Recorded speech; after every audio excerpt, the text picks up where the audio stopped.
for me, it's, I feel like my work is in, healing my insecurities, healing my traumas, with my dad and my brother would be the two biggest ones.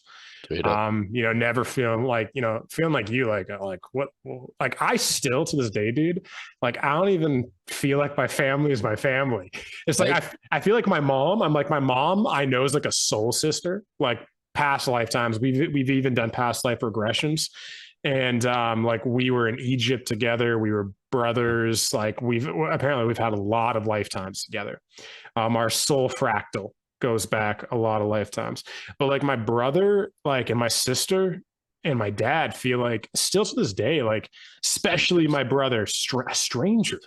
Strangers. And Yeah. it is the most bizarre thing. It's like I can't even believe they're my family sometimes. Oh God. And it's like it's so wild. And it's like, the connection I have with you is like, that soul brotherhood. The connection I have with my mother is that soul brotherhood. The Mm. connection I have with my friend Ian, or Amber, or like, Jordan. Like there's a lot of people in my life that I'm starting to pick up. And I see it now more as like I'm finding my soul family. It's Good. like I'm finding Good. the people. And like at first, when I only knew one or two of them, it was like it didn't feel like a soul family. It felt like, oh, I found this person that I'm connected to, or this person. But now, like as I pick up more and more, I'm going like, oh, I think I'm finding my soul family, like my soul Good. tribe. And Try. and now I think what I'm what I'm wanting to cultivate is like finding a way to bring all of you guys together. Like Mm. find a way to, like I always see it like the Avengers. It's like I Mm. feel like there's like this like big, you can call it a war going on if you want to get conspiratorial and start talking about all the stuff going on in the Yeah. world. There's like good and evil, it Right. feels like, at a mythological sense. And Mm. if you want to get more spiritual, it might even be literal, like good and evil. Um, and the thing is, I believe there's definitely shit going on. I just haven't had my own fundamental experiences with evil yet to the point where I can say I definitively know it, because I know in the past I've thrown things out way too eagerly. Like I'll research Elizabeth April, I'll research this, and I'll be like, yeah, I know this stuff exists. And then I'm like, Anton, you don't know it exists. You believe somebody who feels like they know it exists. Right. And that's why I always say, like, I'm wanting to develop my own astral psychic abilities, astral traveling, because I'm like, I like, not only do I want to know if this stuff exists, I feel like I need to know, because I Mm. feel like, I feel like my life path is literally going in this direction of like an intergalactic adventurer, where I'm like, I, I I love it. want, I want to talk to aliens, and I want to know this stuff exists. Again, like I grew up, man, like I love like Lord of the Rings and Star Wars and like Harry Potter and shit. Like, Yeah. there's this like, and all of that, like all fantasy is like mythological fundamentally. Yep. It's the fantasy. It's like, Harry, you're a wizard, Harry, which is effectively, you're part of the Galactic Federation, Anton. Like it's the same archetype. It's this person like you who felt, I don't belong here. What the fuck? These people are not my family. Like this is not my world. I feel like planet Earth is not my thing. And Yep. it's like I think like all of us, like you and me and my friend Ian and all the people in my life that have this feeling of like, maybe like a more of a spiritual quest. I think we're all, I think that's why a lot of us are drawn to, I don't know if you are, I know you're drawn to like music and dancing and creativity Mm. and art. I don't know if you're ever into like fantasy and stuff, but for me, it's like, I love that stuff because a lot of the time it feels like a metaphor for my life. Mm. Metaphor for your life. The fantasies. Well, yeah, because again, like a lot of fantasy is mythological. I feel a lot of Yeah. fantasy is the one genre that can tap into pretty much every aspect of life. Because if you watch like a drama movie, they're not going to get into parallel realities and science fiction and like the possibility of fairies and angels and demons. Right. It's like fantasy is the only place where you can get drama, you can get comedy, you can get any other aspect of life. and you can get the more metaphysical thing. And so for me, it feels like a metaphor for my life, because in a lot of ways, I feel like I am this seeker who's trying to figure out what the fuck life's about, and what my role is. What is my role? Because I don't feel like I'm here to be on the sidelines. I don't feel like I'm here to just listen to other people's podcasts about crazy shit. I'm like, nah, dude, I'm here to like figure this shit out for myself. You know, Right. like what's your perspective and your experience and all that? I think that's a human experience. That's the point, right? Who are you here to be? Why were you born to be, right? And most of us, come here and we forget everything, right? We choose to come here and then we forget the moment we're born, and then we battle this: who the hell am I? Why am I here? Why am I here? Do you know that most people? It's interesting. Most people don't have that question mark on their hearts ever. Most people don't walk around with, "Why am I here?"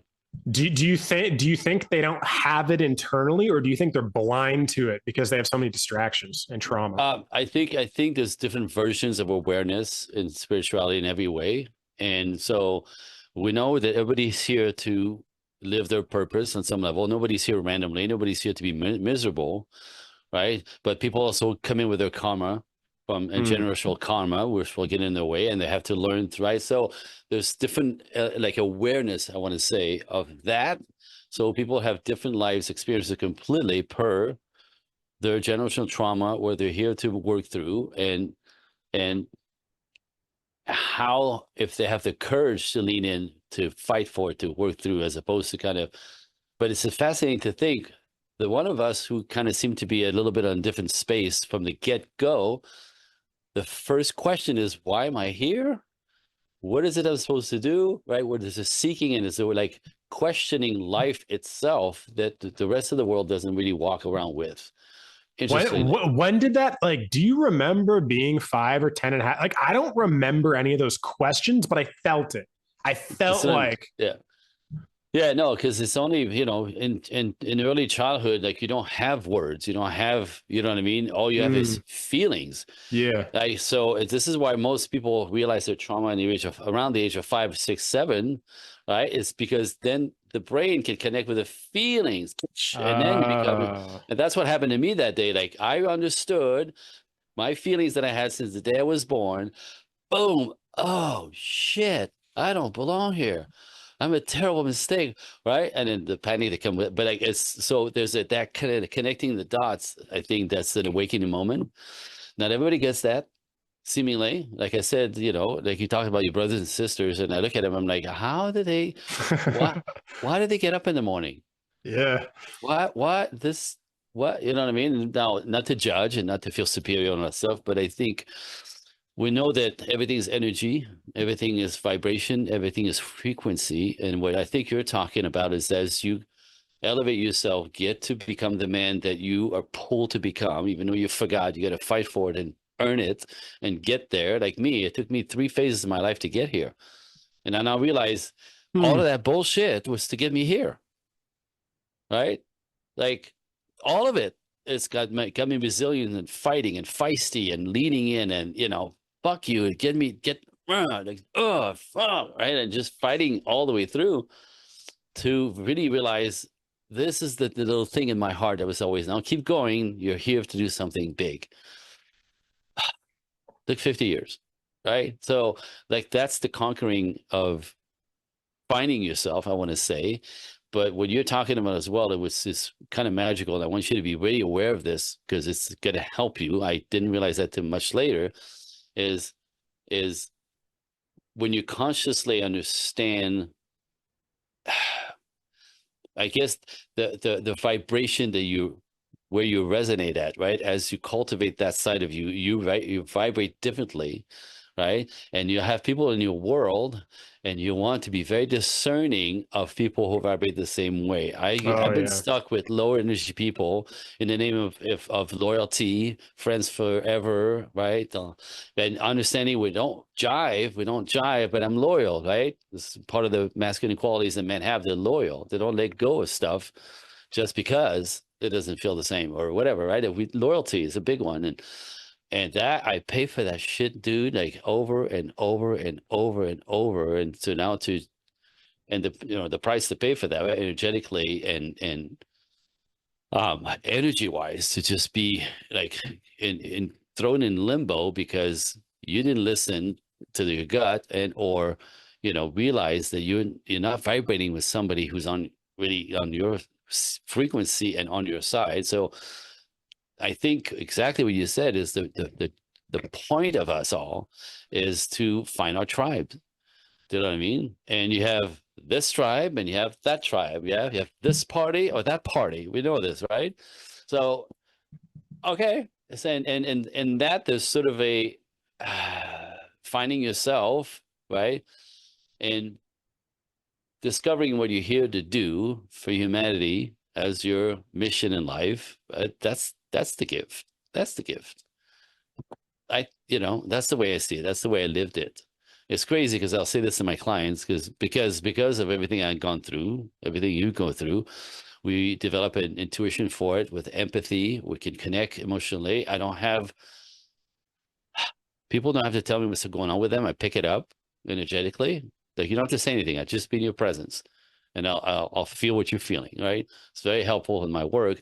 But all of that, all those gifts came from the trauma, right? From not letting myself collapse, fall down, and push through it, right? So pain creates a lot of empathy. Pains create a lot of awareness. Pains create a lot of, wanting to do better in life and not wanting anybody to go through that pain. And right? So the difference between an empath and a narcissist is the empaths don't ever want people anywhere around them to feel as bad as they did, where narcissists go, forget the world, fuck them all. They screwed me, and now they want to bite back.